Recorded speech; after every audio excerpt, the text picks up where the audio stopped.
We're going to start by using a thin black marker.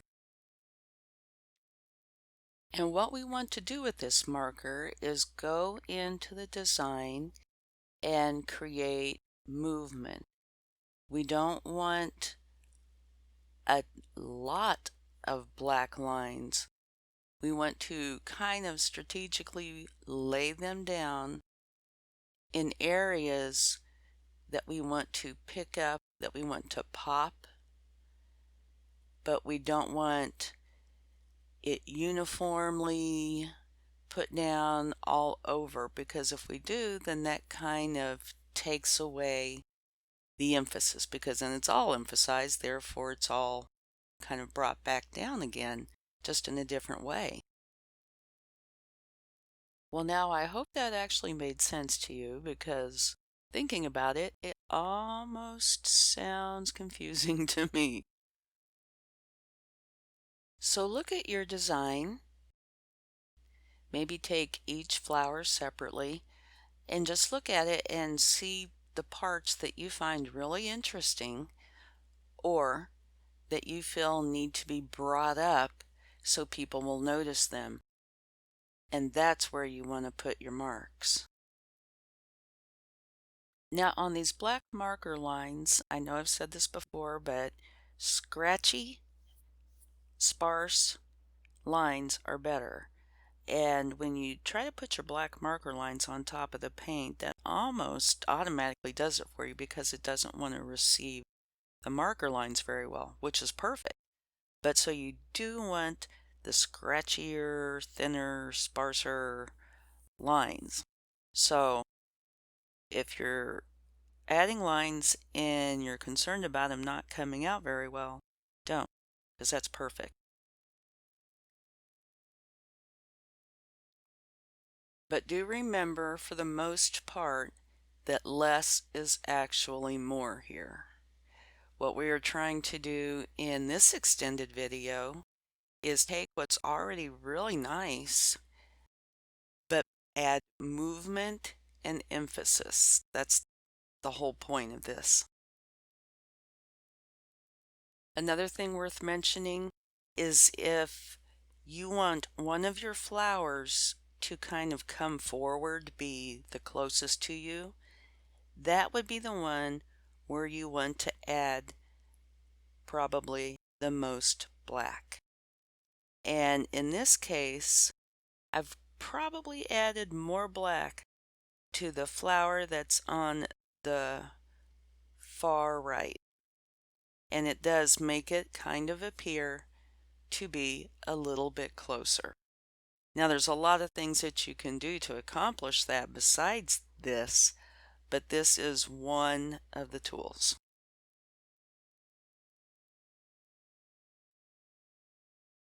Now this is worth mentioning: when you're adding your black lines, you definitely do want to go over where the center of your flower is. And you want to cross over that line. Remember when in the last video where we made the little center circles, that little line, even though you can barely see it now, you can still tell where it's there.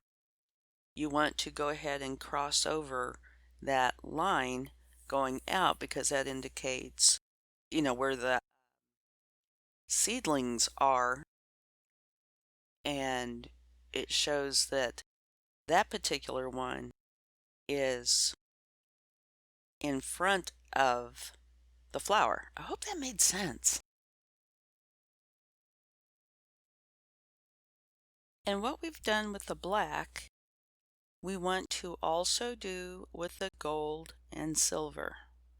Just go in strategically, look and see where you think it might need highlights, because that's what the gold and silver will do.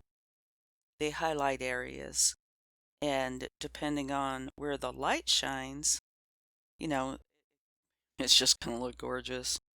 But so you don't want to bombard it with tons of gold and silver.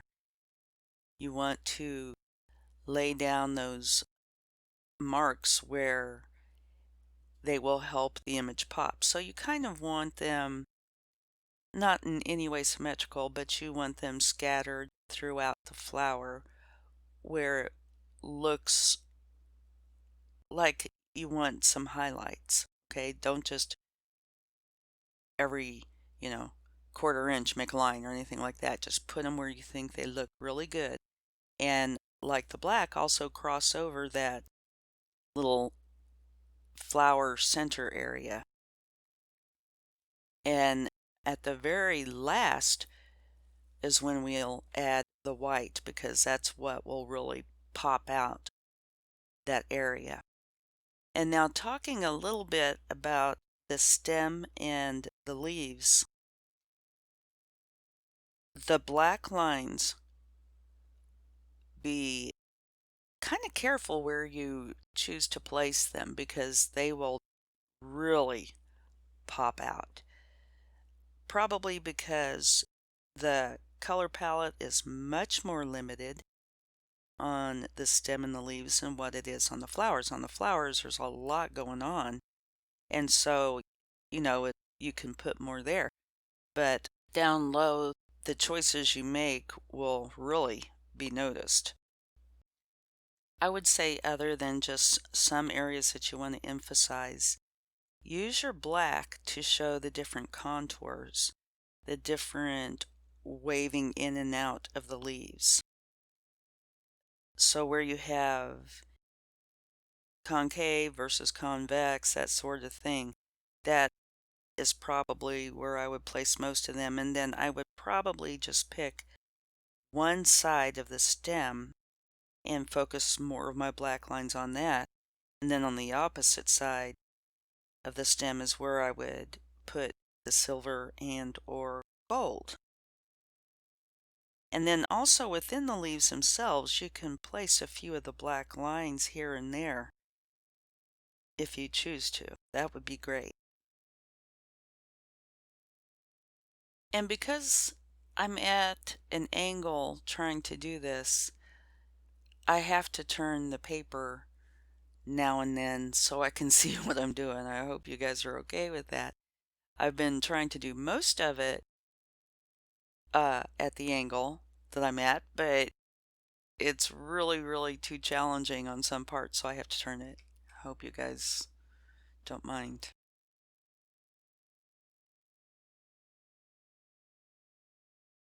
And now if you guys wanted a strategy for this, the way I tend to do it, but it does not have to be, is I go in with the black first, then the gold, on top of that the silver, on top of that would be the white. The white would be the very last. But feel free to do it in any order you like, and if you do choose that order, then go back in with whichever color you need to, or you feel you need to. There's no hard and fast rule here. The reason I've chosen that order is because black is the darkest, the gold would be the next, silver is lighter, and the white would be the lightest. That's my only logic. You can do it however you wish.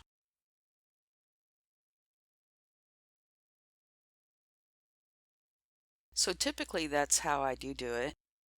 And after I'm done, I'll go back in and look, and if I feel I need gold somewhere or black somewhere, whatever the color is, then I'll add it in. It's not like when you put the white down, you can't go back in. You can go back in anytime you want. Matter of fact, that's what I would suggest. You keep going back in until you feel you have your image complete. Now, talking about this design just a little bit, I absolutely love it. I love how the toilet paper roll brush, the effect that it made, because it's very loose, very free, and it just looks great. You don't have to sit there and think of each little line that you want to put. It makes a process that could be very lengthy and takes it down to minutes, which I like. And then it looks really good. So, yeah, I think it's great. And then on the flowers themselves, just the end result I think is gorgeous. Even the leaves I really like. The kind of sparse color, the in and out, especially the gold on top of the green, I think looks really nice. And all the colors on the flowers I think look really nice. And now if you would like your flowers to look like they're dimensional, what you want to do is pick where your light source is. And wherever your light source is where you would want to add the most white and probably silver. What I am doing is I am just straight on. So the lightest areas should be in the very center. Now you can expand that out however far you like, but my light source is centered on each of the flowers. So that's where most of the white is. Now say if your light source, like I referenced in the last video, is coming from the upper left, you would want most of the white on each one of the flowers in the upper left area. Which would also mean that on the bottom right, you would want the darkest. So if you were going from that angle, I made it funny. If you're going from that angle, you would take the bottom right, add more of, in this case, the muted aqua color, the teal, and the black. That's where most of that would be in the bottom right. On the top left would be the lighter colors and topping that off with the silver and white. Okay? All right. Now, one thing, just my personal opinion, if I were to redo this with the knowledge I have now, I like to tell you guys this stuff.